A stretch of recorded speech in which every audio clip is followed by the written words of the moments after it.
오늘 함께 볼 하나님의 말씀은 구약성경 출애굽기 2장 1절서부터 10절 말씀까지입니다.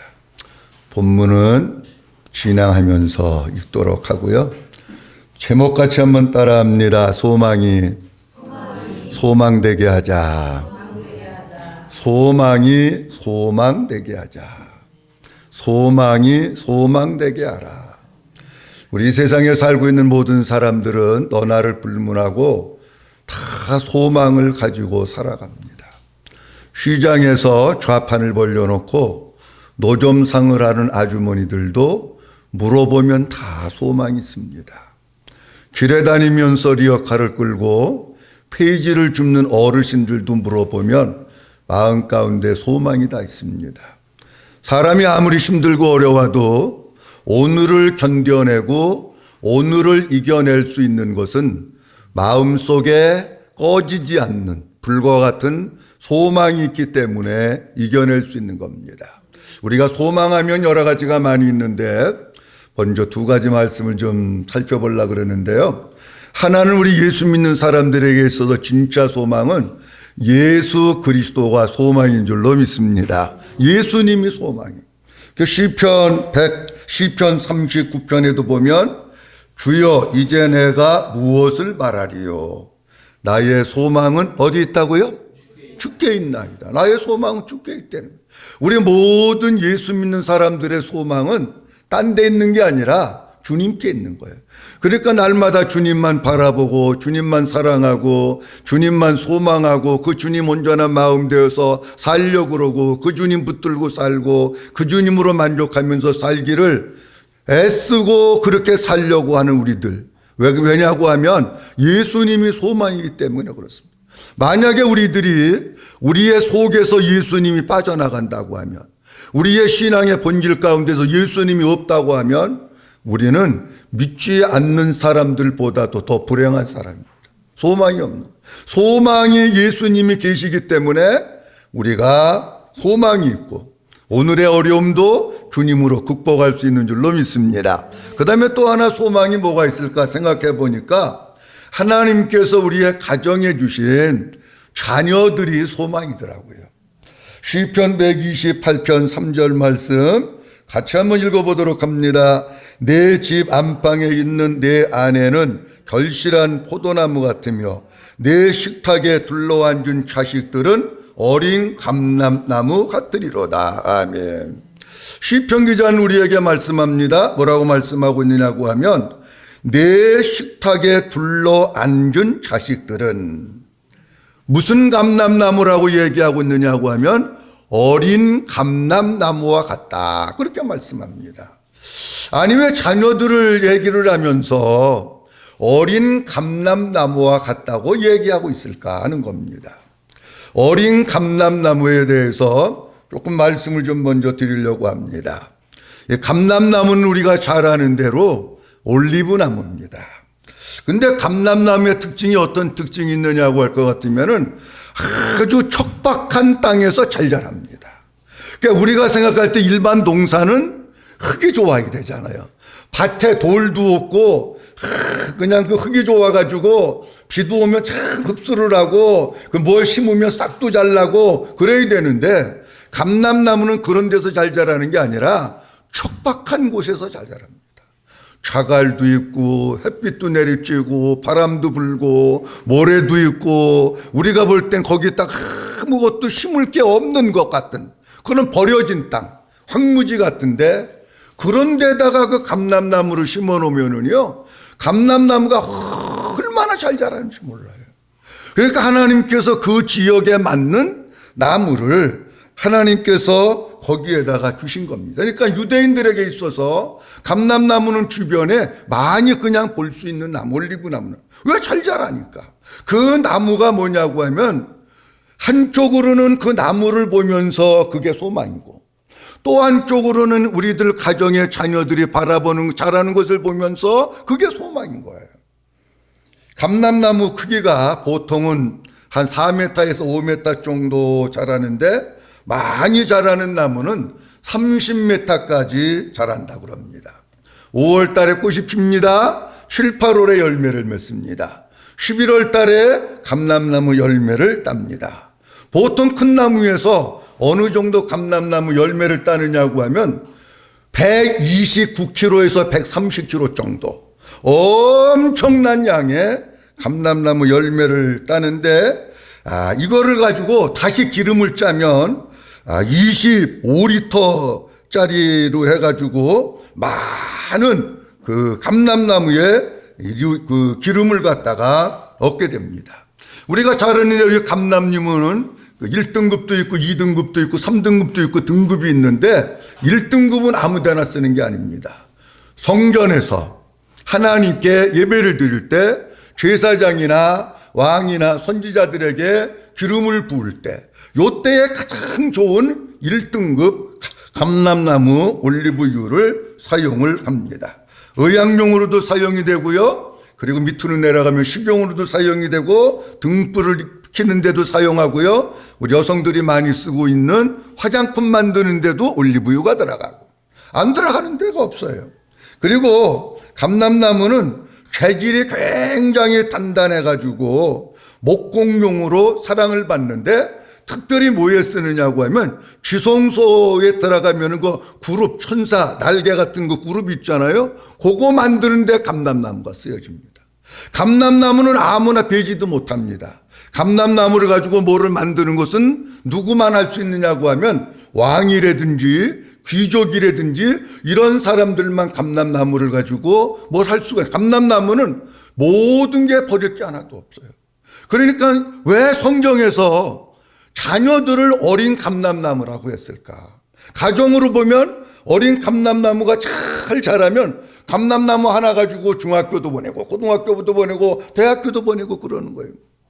우리 시골 같은 데 가면 과일수, 유실수 심으시는 분들이 있는데 그 유실수 몇 그루만 가지고 있으면 대학교 키운다고 그러잖아요. 같은 거예요. 그게 농사를 짓는 그 사람에게 입장에서는 감람나무가 소망이야.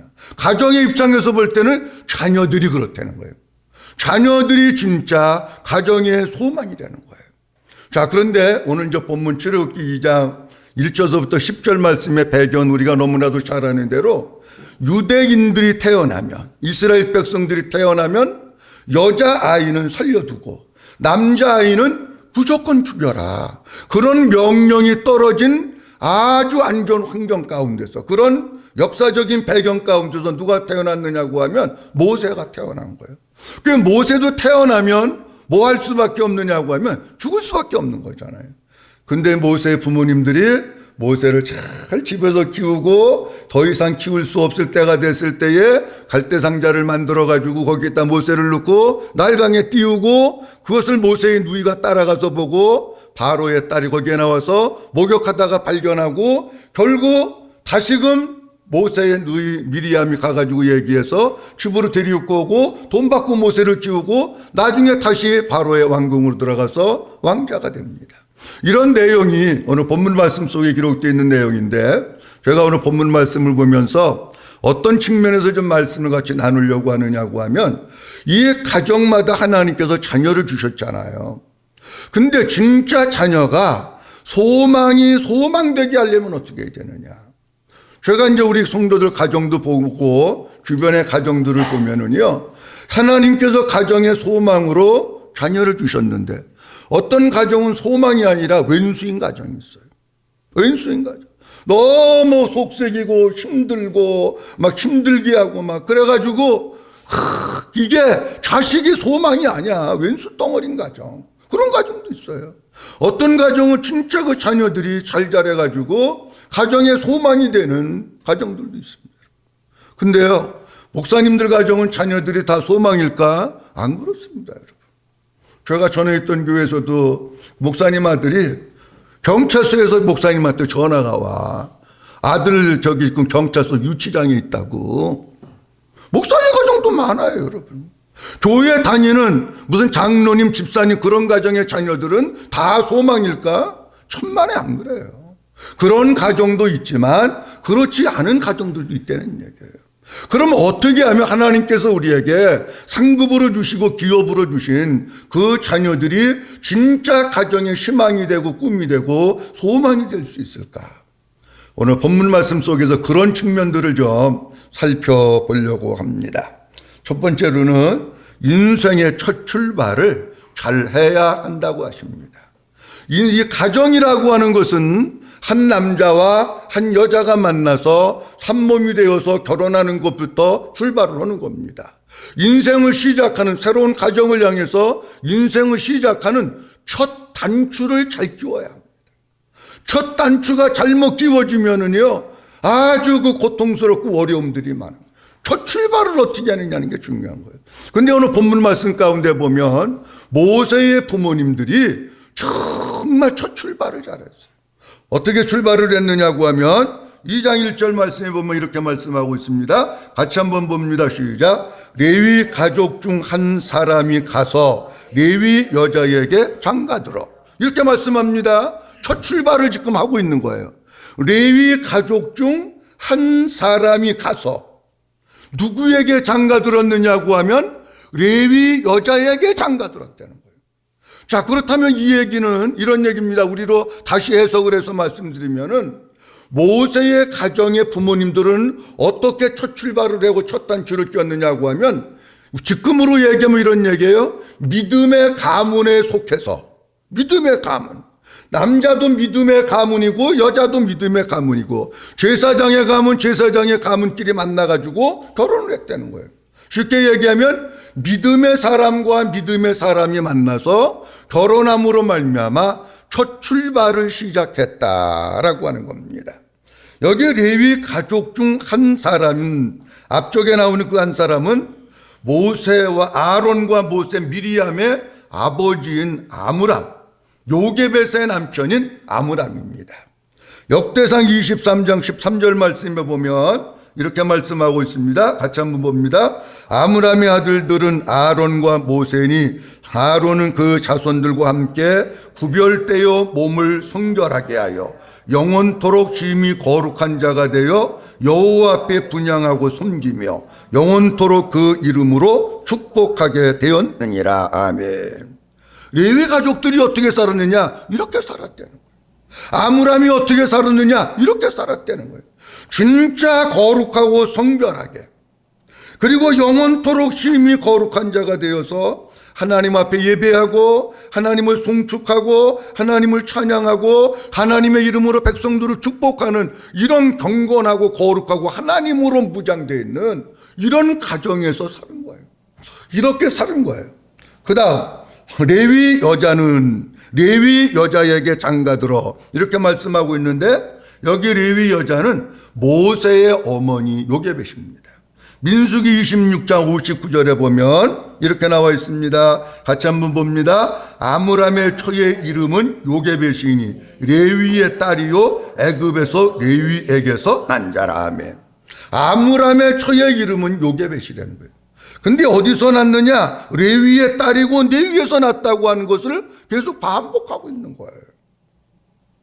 자, 그렇다고 할 것 같으면은 레위에게서 났다고 하는 것은 레위의 후손을 얘기하는 거고요. 둘 다 아므람이나 요게벳이나 다 레위 지파 사람이에요.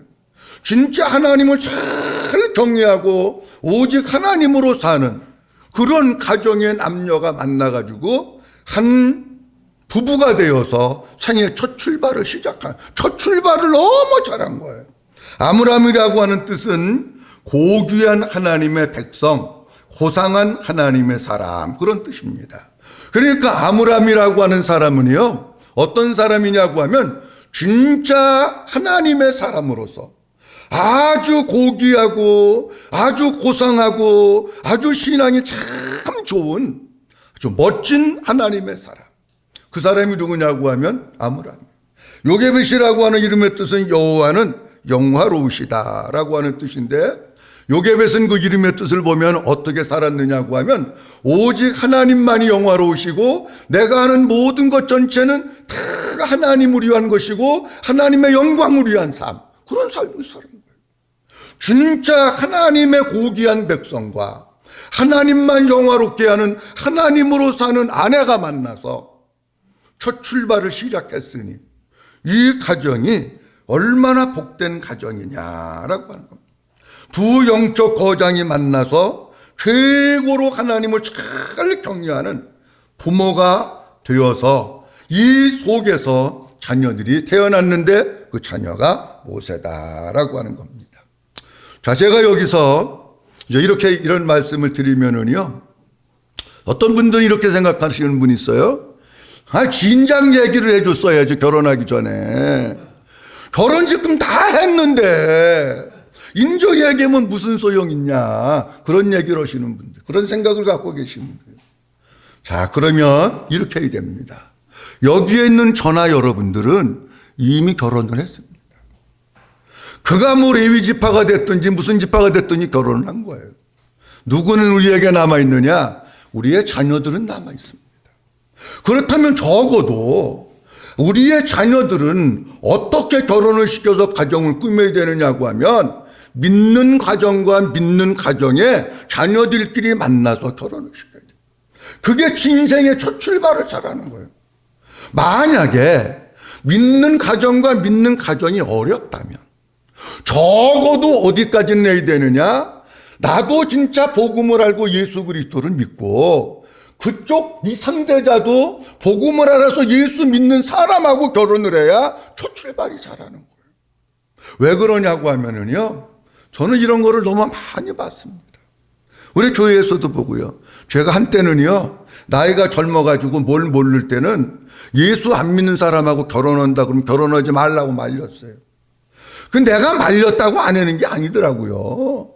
내가 말려도 해. 근데 나중에 목사님이 말렸다고 그러는 걸 알면 나만 미워하는 거야. 이런 일들이 한 두세 번 있었습니다. 근데 지금도 우리 교인들 가운데 안에 내가 말린 사람이 있어요. 어느 날 갑자기 22살인가 됐는데 와가지고, 목사님 우리 다음 달에 결혼합니다. 그래가지고 깜짝 놀랐는데 뭐 하는 사람인데, 그러니까 거번 알코올 중독자예요. 야, 결혼하지 마라. 너 결혼하면 힘들어. 어떻게 살으려고 그러니? 아직 나이도 젊은데 22살이면. 그래요? 안 하겠습니다. 그러고 갔는데 그 다음 주 또 찾아왔어요. 그러더니 목사님 결혼하기로 했으면 또 그러는 거야. 아니 왜? 그랬더니 뭐라고 그러냐면 아버지가 안 계셔요. 오빠가 있는 거야. 오빠가 결혼해야 되는 게 무조건. 그러니까 오빠가 결혼하니까 아야 소리도 못 듣고 결혼했는데 지금까지 고생해요. 지금까지. 만약에 그때 제 말을 들었다면 지금과 같은 그런 고생을 하는, 그런 사람들이 얼마나 많은데, 난 많이 봤어요, 그런 사람들. 그러니까 정말 뭐를 잘해야 되느냐고 하면, 우리는 이미 결혼을 했지만 우리의 자녀들은 남았잖아요. 그러니까 우리의 자녀들만큼은 믿음의 가정과 믿음의 가정, 아니면 나도 예수 잘 믿고 그도 예수 잘 믿는, 적어도 이 정도의 결혼을 해서 첫 단추를 띄워서 출발을 해야 거기에서 하나님의 일하심이 나타나고 따뜻하고 하나님께서 보시기에 아름다운 행복한 가정이 되는 것이고요. 거기에서 자란 자녀들이 또 믿음의 자녀로 자라지 않겠습니까? 하는 겁니다. 두 번째로는 하나님 보시기에 아름다운 자녀로 양육하라고 하십니다. 출애굽기 2장 2절 말씀이 이렇게 되어 있습니다. 같이 한번 봅니다. 그 여자가 임신하여 아들을 낳으니 그가 잘생긴 것을 보고 석 달 동안 그를 숨겼으나. 아멘. 우리가 지금 이 개정 성경이요, 그 여자가 임신하여 아들을 낳으니 그가 어떻게 생긴 것을 보고요? 잘생긴 걸 봤대는. 그러면 저 좀 한번 보실래요? 여기 잘생겼다고 하는 얘기가 내면이 잘생겼다고 하는 걸 얘기하는 것 같습니까? 본문 그대로 보면, 한글을 그대로 보면, 아니면 외적으로 잘생겼다고 하는 거 의미하는 것 같습니까? 외적인 거예요. 본문 내용을 보면 그래요. 우리가 누가 결혼해서 아기를 낳잖아요. 아기를 낳으면은요, 가가지고 다 뭐라 그러냐면, 아이고, 그놈 잘생겼다. 다 그러잖아요. 그러면, 아이고, 그놈 잘생겼다고 하는 게 속이 잘생겼다고 하는 거 얘기하는 거 아니잖아요. 어디가 잘생겼다는 이목구비가 똑똑하고 분명하고 얼굴이 훤하고 주 아버지 닮았다, 그런 뜻 아닙니까? 그거예요. 출애굽기 2장 2절을 개역성경에서는 이렇게 얘기합니다. 그 여자가 잉태하여 아들을 낳아 그 준수함을 보고, 그렇게 되어 있습니다. 준수함을 보고. 그런데 히브리 원문에 잘생겼다고 하는 원문의 뜻이 어떤 뜻이냐고 하면 아름답다, 보배롭다, 존귀하다, 그런 뜻입니다. 이것을 좀 다시 잘 설명을 하기 위해서, 이해하기 위해서는 사도행전 7장 20절을 좀 봐야 되는데요. 사도행전 7장 20절 함께 보도록 합니다. 그때의 시작. 그때의 모세가 났는데 하나님 보시기에 아름다운지라. 아멘. 이렇게 되어 있어요. 사도행전에서는 그때에 모세가 났는데 누가 보기에요? 하나님 보시기에 아름다웠다는 거예요. 그러니까 우리가 가지고 있는 한글 성경이 잘생겼다고 하는 뉘앙스가 외적으로 이목구비가 분명하고 잘생겼다고 하는 그렇게 받아들여지게 되는데 개역 성경에는 준수함이라고 나오고 사도행전에서는 하나님이 보시기에 아름다웠다 그렇게 말씀합니다. 그 여기에서 우리가 이렇게 생각을 해야 됩니다. 우리가 자녀들을 양육할 때 어떻게 양육을 해야 되느냐고 하면 내가 보기에 근사하고 사람들 보기에 자랑스러운 자녀를 키우면 안 된다는 거예요. 다시 말씀드립니다. 내가 보기에 학원 열심히 보내가지고 공부 잘하고 좋은 대학교 가고 좋은 데 취직해서 돈 많이 벌고 그걸 얘기하는 게 아니라는 거예요. 그건 부모의 욕심이고 부모가 그렇게 키워서 외적인 건 좋을 수 있어요. 근데 하나님은 그걸 보시는 게 아니에요. 하나님이 보시기에 진짜 그게 아름다우냐, 그 관점으로 우리가 자녀들을 키워야 되는 거예요. 우리 아이가 아무리 공부를 잘하고 아무리 좋은 대학을 가고 유학을 간다고 할지라도 하나님 보시기에 아름답지 않으면 안 되는 거예요. 우리가 이 시각을 하나님의 관점에서 자녀를 양육할 것이냐 인간의 관점에서 양육할 것이냐 하는 게 너무 중요한 거예요. 근데 제가 보면은 다 그런 건 아니지만 많은 부모님들이 어떤 관점에서 자녀들을 키우냐고 하면 부모의 관점에서 키워. 그러니까 열심히 학원 보내고 주일날 또 시험 때 되면 교회 하나도 되고 또 시험 공부하고 좋은 대학 가야 되고 좋은 데 취직해야 되고 그러면은 너무 좋아하는 거예요. 엄마들은요 제가 보니까 자녀 자랑하는 맛에 사는 것 같아요. 엄마들 만나면 내가 무슨 얘기하나 잘 들어봐요. 시험이 끝났잖아요. 그 엄마들이 와가지고 이번에 우리 애가 중간고사 봤는데 이번에 1등을 했다는 등 무슨 뭐 그것만 맨날 자랑하는 거야 보니까. 아, 예수 믿는 부모의 가치관이 세속적인 가치관에 쩌들어 있구나. 자, 그리고 또 하나 본문 말씀에서 우리가 짚고 넘어가야 될 게 뭐냐고 하면 보배롭고 존귀하다. 그런 자녀를 키우라는 거예요. 자, 그러면 우리의 자녀들을 어떻게 보배롭고 존귀하게 키울 수 있을까 하는 겁니다. 이 방법은 간단해. 이유는 그렇게 키우는 것은 어떻게 하면 되느냐고 하면 이 세상에 가장 보배롭고 존귀하신 분이 누굽니까? 예수님이에요. 예수님.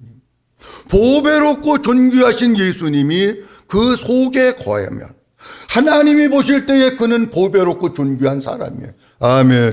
그런 거예요. 근데 아무리 그가 외적으로 이력서가 좋고 타이틀이 좋고 라벨이 좋아도 그 속에 보배롭고 존귀한 예수님이 없으면 하나님은 보배롭고 존귀하게 안 보는 거예요. 그러니까 진짜 우리가 자녀들을 키울 때는 어떻게 키워야 되느냐? 하나님이 우리 아이를 보실 때 정말 아름답게 보실까? 하나님이 우리 아이를 볼 때 정말 보배롭고 존귀한 아이로 보실까? 그렇게 하려면 어떻게 해야 되느냐? 그 심령 속에 보배가 되시는 예수 그리스도 그가 그 안에 계시게 하고 그 예수님으로 살게 하고 복음으로 살게 하면 세상 사람들이 볼 때 약간 좀 모자라는 거 부족한 것 같다고 해도 우리 하나님은 보배로운 자녀로 존귀한 자녀로 인정해 주시는 줄로 믿습니다. 그다음 세 번째로는 예수 그리스도 안에서 양육하라고 하십니다. 출애굽기 2장 3절 말씀입니다. 다 같이 봅니다. 더 숨길 수 없게 되며 그를 위하여 갈대 상자를 가져다가 역청과 나무 진을 친하고 아기를 거기 담아 나일 강가 갈대 사이에 두고. 아멘. 3달 동안을 모세의 부모님이 집에서 키웠습니다. 3달이 지나고 나니까 더 이상 집에서 키울 수 없게 되자 갈대 상자를 만듭니다. 그리고 역청과 나무 진을 친하고 거기에다가 모세를 담고 그리고 나일 강가 갈대 사이에 둡니다. 근데 여기 상자라고 하는 단어가요, 성경에 딱 2번 사용이 됩니다. 언제 사용되느냐고 하면 상자라고 하는 단어가 히브리어로 테바인데, 테바라고 하는 단어가 여기 본문 말씀 속에 한 번 사용되고 창세기 앞에 보면 방주를 만들 때 방주라고 하는 단어가 테바입니다. 그게 딱 2번 사용하는 거예요. 자, 그러면 이렇게 갈대 상자를 만들고 노아도 방주를 만들어 가지고 역청을 친하고 나무진을 친합니다. 근데 모세의 부모님도 갈대 상자를 만들어서 역청을 갖다가 칠합니다. 그리고 거기에 어떤 벌레라든지 해충이라든지 물이 들어오지 못하도록 만듭니다. 그런데 우리가 여기에 역청이라고 하는 것이 어떤 뜻이 있는가 하는 것을 좀 보면 이해가 쉽습니다. 역청이라고 하는 뜻은 어떤 뜻을 가지고 있느냐고 하면 몸값, 속전이라고 하는 뜻을 가지고 있습니다.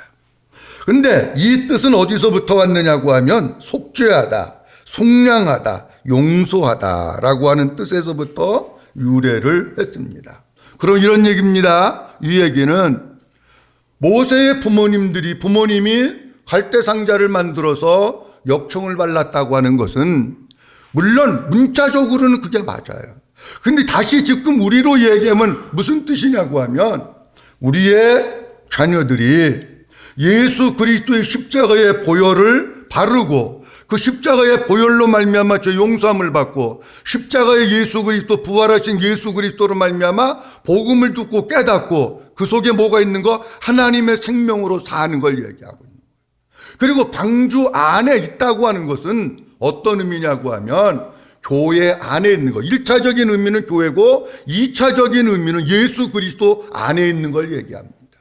자, 그러면 우리의 자녀들을 어떻게 키워야 되느냐고 하면 1차적으로는 교회에서 신앙생활을 잘하게 해야 돼요.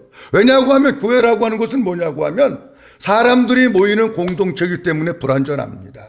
이 교회라고 하는 공동체를 통해서 징검다리가 되어가지고 누구에게로 나가게 되는 거냐고 하면 예수 그리스도에게로 나가고 예수님 안에 거하면서 살도록 하기 위해서 하나님께서는 방주를 만드시고 교회를 만드신 거예요.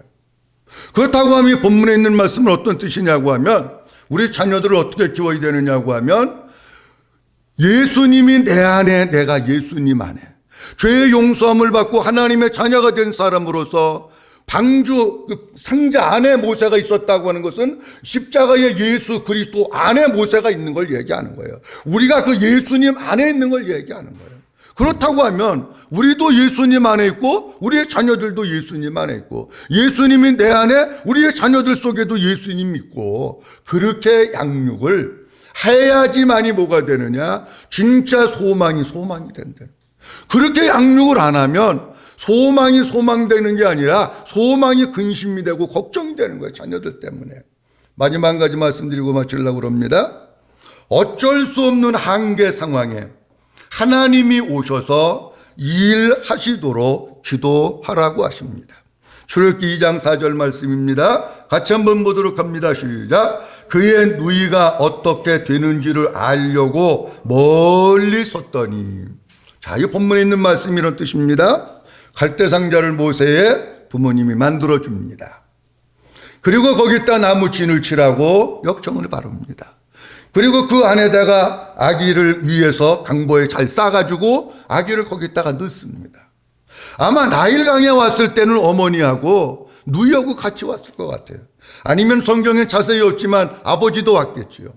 그리고 그거를 갈대 사이에 띄워놓고 부모님은 집으로 가는 겁니다. 그리고 누가 남아서 그거를 지켜보느냐고 하면 모세의 누이 미리암이 남아서 지켜보고 있는 거예요.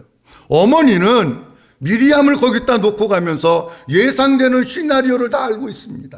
이런 일이 있을 것이다 라고 하는 것을 알고 뭐 하느냐고 하면 미리암에게 얘기를 해주는 거예요. 바로의 공주가 나와가지고 목욕을 할 거다. 근데 여기 그때 당시의 문화적인 배경을 보면은요, 바로의 공주가 목욕할 데가 없어서 목욕하는 게 아니고 왕궁에서도 얼마든지 목욕할 수 있어요. 근데 요때 바로의 공주가 나와서 목욕하는 것을 모세의 부모님이 알았다고 하는 건 무슨 뜻이냐고 하면 죄의를 위해서 제사 드리기 위해서 특별히 나와가지고 그 강에서 몸을 씻는 정결 예식을 하고 있는 거예요. 그거를 모세의 부모님이 하는 거예요. 그럼 바로의 공주가 나와서 정결 예식을 위해서 몸을 씻으면 그 팡대를 갈대 상자를 발견할 건데, 그때 내가 지혜롭고 민첩하게 가가지고 요렇게 얘기해서 유모를 구해준다고 해라. 요런 거를 다 모세의 어머님이 다 얘기를 한 거예요. 자, 그런데 오늘 본문 말씀, 그 뒤에 말씀이지만 2장 4절 말씀에 이렇게 나와 있어요. 그의 누이가 어떻게 되는지를 알려고. 그 다음 뭐라고 되어 있습니까? 한번 따라합니다. 멀리 서서. 멀리 서서. 요 단어가 중요한 거예요. 여러분, 여기 멀리 서서라고 하는 단어는 물론 무엇으로부터 라고 하는 뜻을 가지고 있어가지고 모세는 저기 있는데 거기서부터 멀리 떨어져 있는 거예요. 자, 거기서부터 모세로부터 멀리 떨어져 있으니까 모세의 누이는 모세에게 도움을 줄 수 있는 방법이 없는 거예요. 여기 멀리라고 하는 단어는 어떤 의미를 가지고 있느냐고 하면 사람이 어찌할 수 없는 한계 상황에 부딪힌 것을 얘기하는 거예요. 자, 보세요. 모세의 누이가 모세하고 지금 멀리 떨어져 있는데 어떻게 해볼 수 있는 게 없습니다.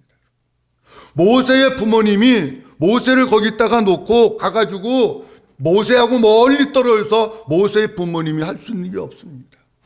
그럼 제가 이런 생각이 들더라고요. 진짜 믿음을 가지고 있는 사람이라면 모세의 부모님이 사랑하는 아들이 이제 3달 정도밖에 된 아들 갈대 상자에 넣어가지고 나일강가에 띄워놓고 집에 가서 뭘 하셨을까? 요즘에 인기 있는 드라마가 뭐라 그러는데 여보 우리 드라마 봅시다. 그건 둘이 앉아서 드라마 봤을까요? 아닙니다. 진짜 믿음을 가지고 있는 부모라면 집에 와가지고 하나님 앞에 하나님 내가 할 수 있는 최선을 다했습니다. 그런데 이제는 내가 어떻게 할 수 없는 인간의 한계 상황에 부딪혔습니다. 하나님의 뜻이 계셔서 모세를 이 세상에 보내주셨잖아요. 내가 그 얼굴을 보면서 하나님의 의도를 알았습니다. 하나님 모세를 통해서 이 민족을 구원하실 거잖아요. 하나님이 개입하셔서 일하시지 않으면 모세는 죽을 수밖에 없습니다. 하나님이 그 바로의 공주의 마음을 만져주셔서 모세를 볼 때에 불쌍한 마음 들게 하시고 긍휼의 마음을 품게 하시고 그렇게 하나님 역사해 주세요. 하나님 일하세요. 기도하지 않았겠습니까, 여러분?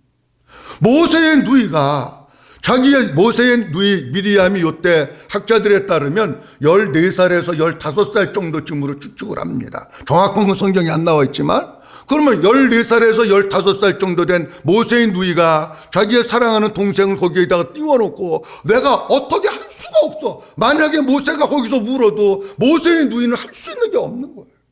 할 수 없는 어쩔 수 없는 상황에서 모세의 누이는 뭐를 했을까요? 메뚜기 잡았을까요? 아니에요. 하나님 어떻게 할 수 없어요. 이제 우리 엄마도 우리 아버지도 할 최선을 다했어요. 나도 어떻게 할 수 없어요. 거리가 멀어서. 하나님 주님이 사건 속에 이 일 속에 개입하셔서 하나님이 만져주시고 하나님이 일하셔서 모세의 생명을 구원해 주시고 모세를 통해서 아버지 하나님의 뜻이 이루어지게 해주세요. 기도하지 않았겠습니까?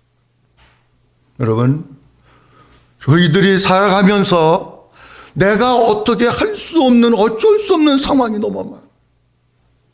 여러분들도 목회하고 저도 목회하는데요. 저도 교회에서 보면은 내가 어떻게 할 수 없는 상황이 너무 많아. 근데 내가 할 수 없어요. 그러면 할 수 있는 게 뭐냐? 아버지 앞에 엎드리는 것밖에 없어요. 아버지, 내가 할 수 없습니다. 주님이 여기에 오셔서 주님이 만져주시고 주님이 일하시고 주님이 해결해 주시고 역사해 주셔야지 내가 할 수 없습니다. 할 수 있는 게 뭐가 있습니까? 여러분들 할 수 있는 게 많습니까? 할 수 있는 게 없어요. 그러면 하나님이 그 속에 개입하셔서 일하시기 위해서 기도하면 주님이 우리의 기도를 들으시고 응답해 주시고 일하시는 줄로 믿습니다. 자, 오늘 출애굽기 2장 1절서부터 10절 말씀을 본문으로 해서 소망이 소망되게 라고 하는 제목으로 말씀을 같이 나누었습니다. 하나님께서 우리의 가정에 주신 자녀들이 소망입니다. 무엇과 같은 어린 감람나무와 같은 소망입니다. 이 소망이 소망되기 위해서는 인생의 첫 출발, 첫 단추, 결혼을 잘 해야 되는데 믿는 아버지와 믿는 어머니가 만나서 결혼함으로 시작이 됩니다. 아이들을 키울 때 내가 보기에, 사람들이 보기에 좋게 키우는 것이 아니라 하나님이 보시기에 아름다운 자녀로 키워야 되는데, 그 아름다운 자녀가 되려면 여기 잘생겼다고 하는 것은 보배롭다, 존귀하다라고 하는 뜻인데, 우리 자녀들 속에 보배 되시는 예수 그리스도가 거하시고 예수님이 그 속에 살기를 그렇게 키우면 우리 자녀들이 장래의 소망이 됩니다. 그리고 예수 그리스도 안에서 양육을 해야 됩니다. 방주 안에, 그리고 상자 안에 모세가 있었듯이 우리도, 우리의 자녀들도 예수 그리스도 안에 거하고, 그리고 그 주님이 내 안에 거하시는 삶을 살아가게 할 때에 진짜 소망이 됩니다. 마지막 한 가지는 최선을 다했는데 어쩔 수 없는 상황을 맞이합니다. 그 어쩔 수 없는 상황 속에서 하나님이 그 일 속에 개입해 주시고 일하시기 위해서 기도하시면 하나님께서 일하셔서 우리의 자녀들이 근심이나 걱정거리가 되는 게 아니고 우리의 가정의 기쁨이 되고 소망이 되고 축복이 될 줄로 믿습니다. 기도합니다. 하나님 아버지, 은혜를 감사합니다. 오늘도 아버지 하나님께서 저희들에게 귀한 시간 주셔서 소망이 소망되게 라고 하는 제목으로 출애굽기 2장 1절서부터 10절 말씀을 본문으로 해서 함께 말씀을 나눌 수 있도록 은혜 주셔서 감사합니다. 하나님, 우리의 가정의 소망은 우리의 자녀들입니다. 그런데 우리의 자녀들이 어떤 가정에는 소망도 되지만 어떤 가정에는 근심과 염려와 걱정도 됩니다.